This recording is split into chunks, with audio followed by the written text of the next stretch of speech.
If you believe only the Yautja are terrifying, wait till you see their pets. Now, it's a known fact that predators have often enlisted the aid of various kinds of creatures in order to track and weaken their prey, especially during the hunt. A peek into the expanded lore of the predators has shown how they have resorted to different pets to primarily help them hunt. Well, that brings us to the main content of today's video, where we will be looking into every pet of the predator that has been featured so far. Mind you, this is going to be a fascinating explanation because we will also be taking a look into the comic issues and movies that they've appeared in. We know we're pretty psyched about this video, so without further ado, let's dive right in. Before we get into our explanation, we do have a very small request. If you enjoy our content, then please support us by subscribing to our channel. This is a small click for you, but for us it means a lot. Thank you. Now let's begin. Xenomorph hounds. And you thought we were kidding. Well, we weren't. Please don't be shocked to hear that Xenomorph hounds are very real, and we'll get to see them in the 6-issue limited comic book series titled Alien vs. Predator: 3 World War that was written by Randy Stradley, penciled by Rick Leonardi, and inked by Mark Pennington. Since a lot of this is happening in the comics, we won't exactly be exploring the series, and our primary focus will be on the Xenomorph hounds that are featured here. So, we first get to see the Xenomorph hounds right at the very beginning of the first issue, where the readers find themselves on the planet Caparis 7, and witness a Bauzite mining colony getting ambushed by a group of predators who have Xenomorphs on leashes. Now, as we take a closer look at the Xenomorphs, we realize that they're variations of the mainstream Xenomorph, and as seen in the comics, they're the attack hounds of the long-lost killer Yautja Bad Blood clan. It quickly gets established in Aliens vs. Predator: 3 World Wars that this particular Predator clan is aiming for galactic dominance, and as if their advanced technology and military precision weren't enough, they have an even more terrifying weapon at their very disposal, which, no points for guessing, happens to be the exceedingly vicious, predatory aliens under their malefic control. Of course, we'll get into the details of the Xenomorph hounds, but before we do that, here's a brief run-through of the comic series,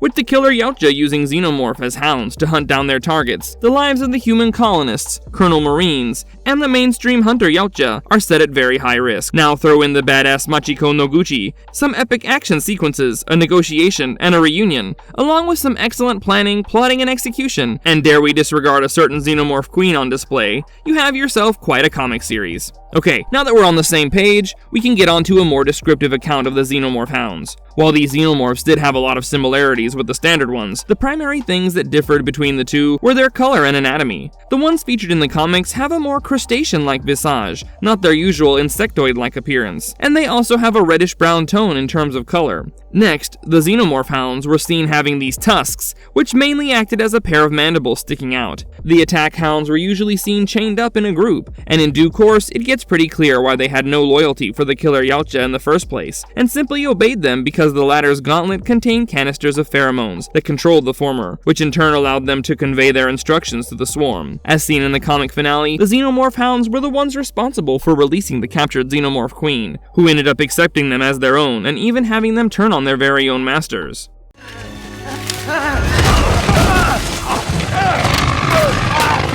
Hell-hounds. What we're looking at happens to be a highly aggressive pack of nasty-looking quadrupedal alien creatures, which made quite an impressionable appearance in Nimrod Antol's sci-fi film Predators. Known as Hell-hounds, and at times even Predator hounds, these dog-like extraterrestrial species are primarily used by the Predators as a hunting tool. Now, if you recall the 2010 movie, you will remember that the Hell-hounds were basically ordered by Tracker, one of the super predators, to flush out their prey while he and the other super predators were conducting their hunting game on the game preserve planet. Now, the Hell-hounds are usually seen roaming in packs, and looking at the events taking place in the flick, it does seem like the creatures are somewhat dispensable. They're controlled by Tracker, who uses a high-pitched whistling device to ensure that the creatures end up only injuring their prey, and not killing them in the process. Sending these hounds is also to determine how the prey would react to the creatures in the first place. Now, if we take a closer look at the Hell-hounds, we will find them having these huge horn-like structures along with spikes on their backs. It goes without saying that they have incredibly high levels of pain tolerance, because the movie actually shows them surviving high-caliber fatal gunshots, such as those of an M134 minigun, an Auto Assault 12, an AKM, a Blazer R93, a Heckler & Koch HK-45, an MP5K submachine gun, and a Colt M1911. In fact, one really needs to shoot them at their vital organs if they wish to take these creatures down. Hellhounds are exceptionally fast, so it goes without saying that ample ammunition will be wasted on the creatures while one is trying to exterminate them. Now, in spite of being addressed as hounds, these creatures appear to be theraspids, or in simpler words, primitive reptilian ancestors of mammals. They actually have scales on their bodies. But having said that, they also look oddly similar to a dog. Also, the fact that they're seen bleeding red just the way humans do suggests that they do not originate from Yautja Prime.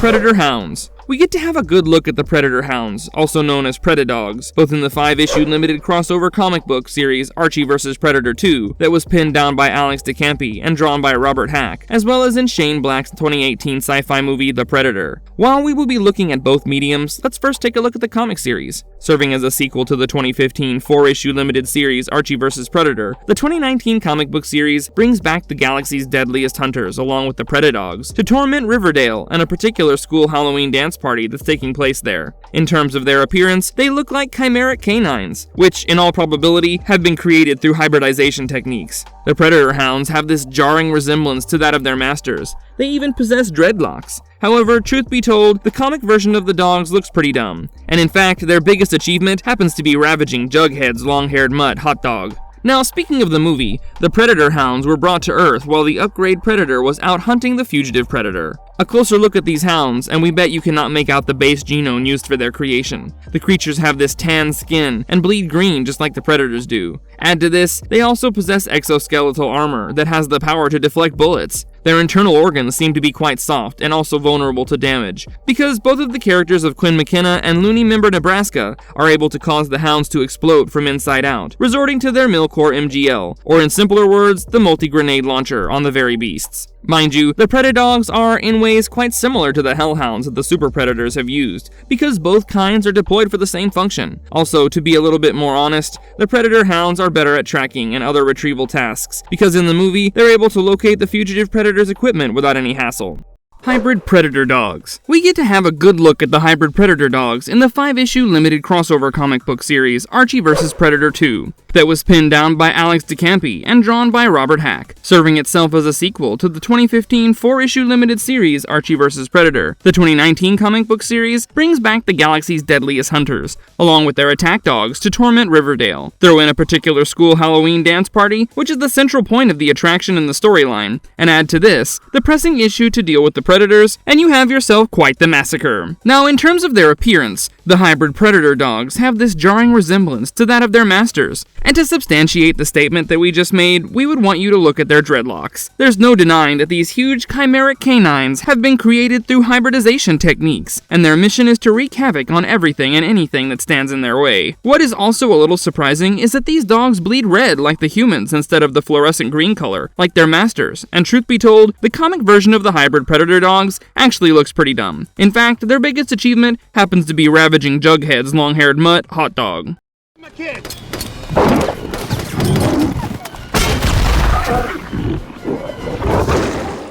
Predadogs. Okay, truth be told, Hybrid Predator Dogs and Predadogs do have quite a bit of similarities, but let's not confuse ourselves into thinking that they're the same species. So, one gets a proper look at the Predadogs, also known as Predator Hounds, in Shane Black's 2018 sci-fi movie, The Predator. As seen in the film, 2 Predadogs were brought to Earth while the upgrade Predator was out hunting the fugitive Predator. Take a closer peek at the beasts, and you'll find them possessing dreadlocks, and this usually makes one wonder if the Predadogs originate from Yautja Prime or not. Also created through a hybridization process, it's a tad difficult to be able to make out the base genome used for the creation of these creatures, but our guess is that it has to be an unspecified alien hound species. In terms of their appearance, they have dark tan skin, and the Predadogs tend to bleed green just like the Predators do. The Predadogs are also seen possessing an exoskeletal armor that actually has the power to deflect bullets. But when it comes to their internal organs, they're oddly quite soft and vulnerable to damage. As seen in the movie, both the character of Quinn McKenna and Looney Member Nebraska are easily able to cause the Predadogs to explode from the inside out, upon using their Milcore MGL, or in simpler words,